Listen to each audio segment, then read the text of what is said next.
In the early 1900s, there was a very simple, very effective mental technique, and it was completely forgotten. Not banned. Something worse happened. It was destroyed. Slowly, silently, it was removed from books. They called it old-fashioned. But the real reason was different. It worked too fast. And a fast-working technique is a threat to slow systems. It was made more complex. Its name was changed. Tools were added. Each addition slowed the technique down a little more. In this video, I will bring this technique back to its original form. In 11 days, you will understand why it was destroyed. But first, a question. Has something suddenly entered your life? An unexpected opportunity? A change you didn't anticipate? That was the trace of the destroyed technique. Part 1. Why was it destroyed? Because it was too simple.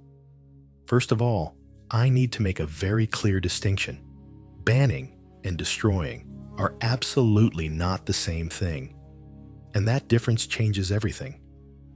Do you know what happens to something that's banned? It becomes popular.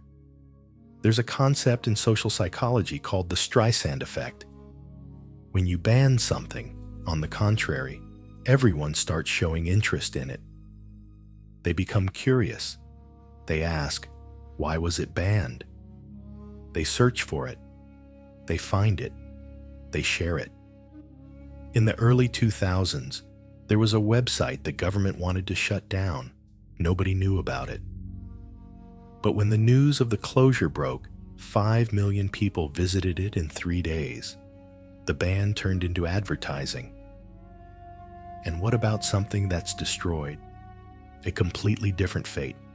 Something that's destroyed is forgotten, slowly, silently, without anyone noticing.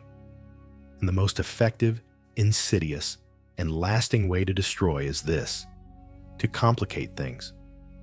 The fate of simple techniques. Now I'll ask you something. How many simple techniques do you know that actually work in your life? Think about it. Drinking water, going for a walk, taking deep breaths, going to bed early. These are simple, free, and they work. But look around you. How many water drinking courses are there? How many walking seminars? How many breathing certificates? None. Yes, there are. But nobody notices. Because the market has learned this.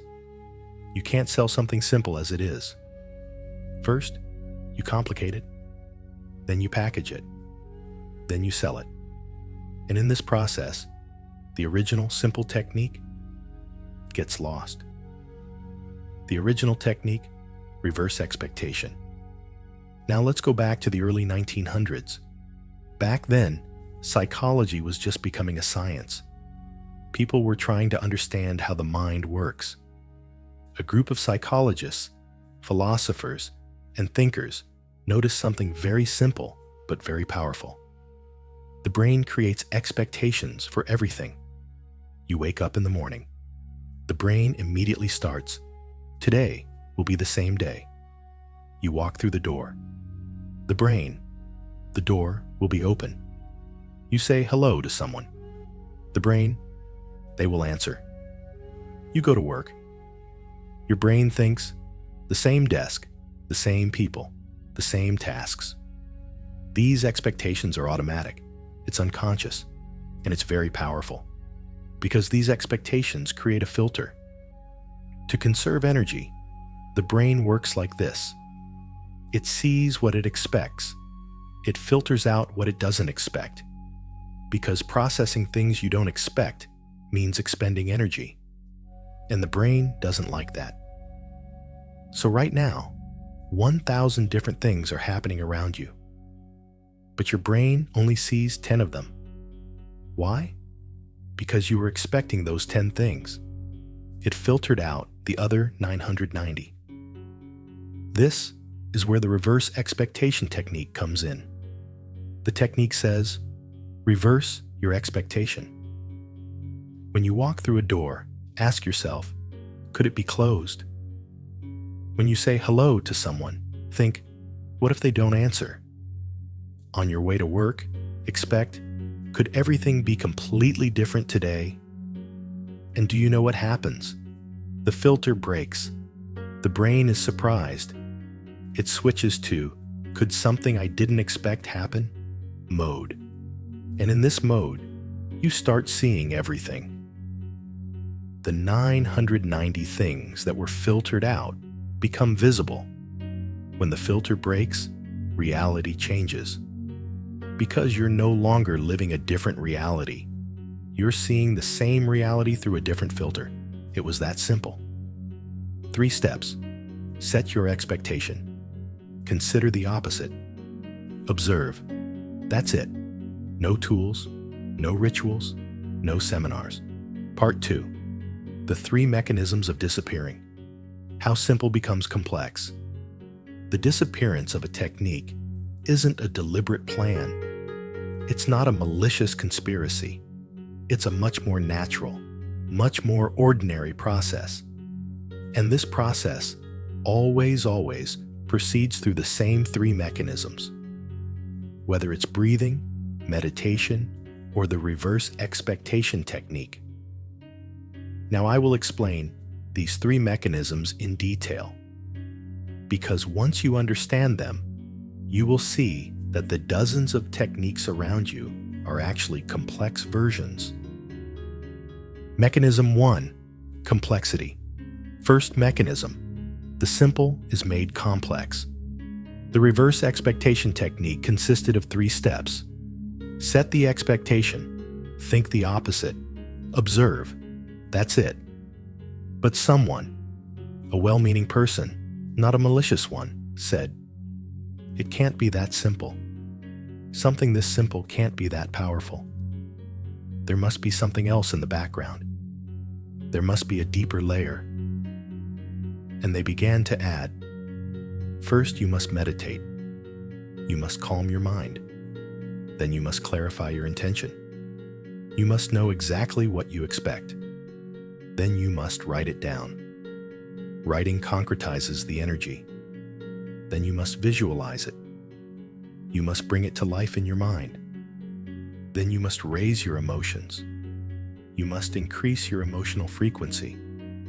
Then you must harmonize with the universe. You must listen to meditation music.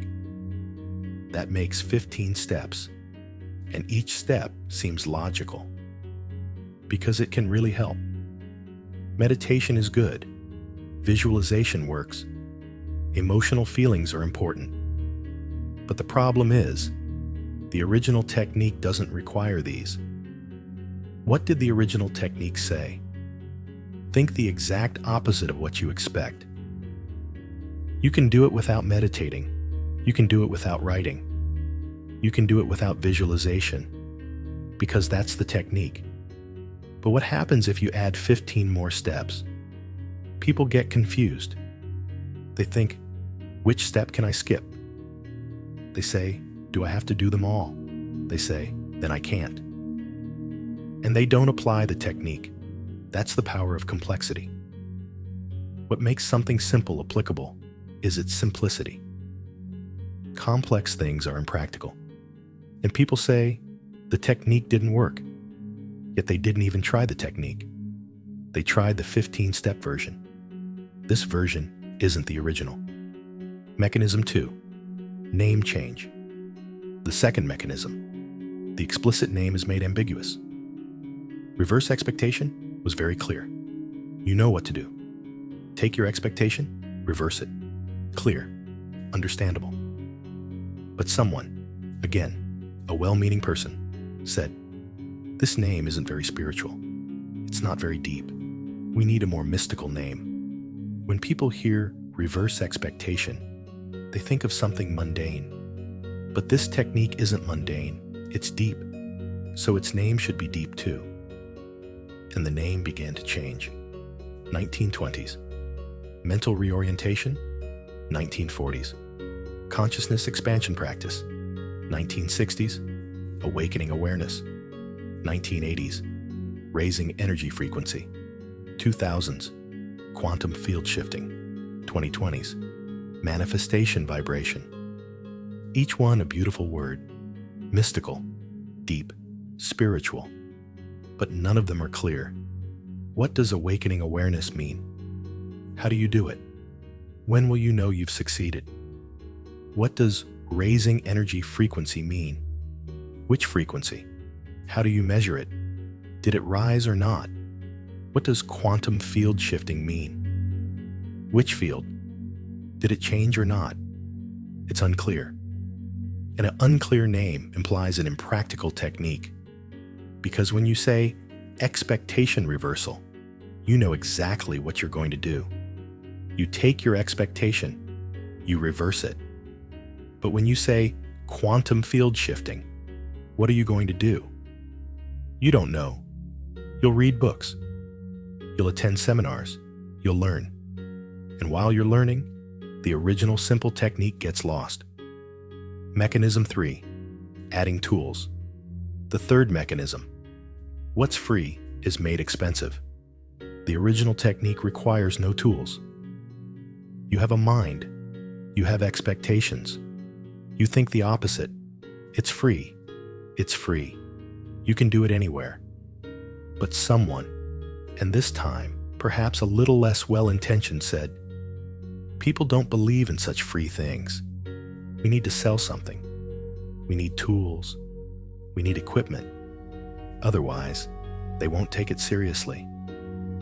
And the additions began. You will hold crystals, because crystals raise energy. You will listen to meditation music, because certain frequencies open the brain. You will burn incense, because scent reaches the subconscious. You will perform a ritual, right now, in this direction, in this way. You will draw a mandala, because visual symbolism increases power.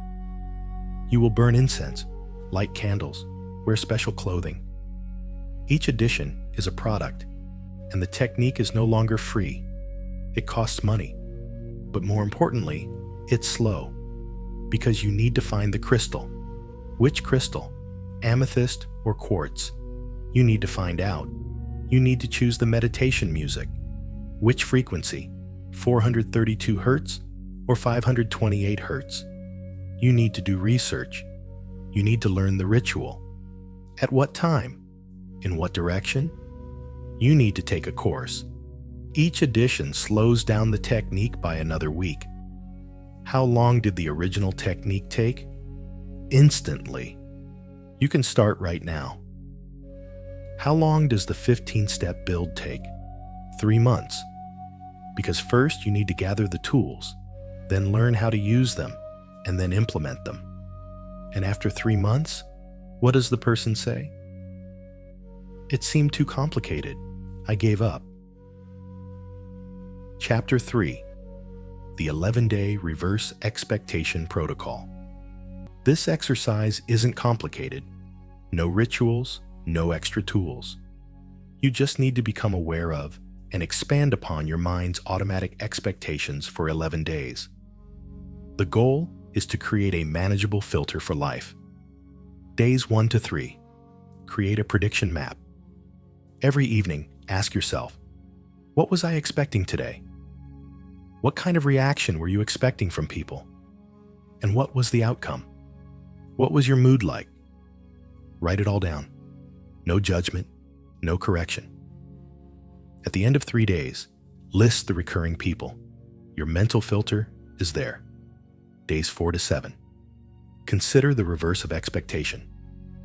Each day choose an expectation and consider the possibility of its reverse. Instead of, the same answer will come. What if it comes differently? Instead of, it will be the same day.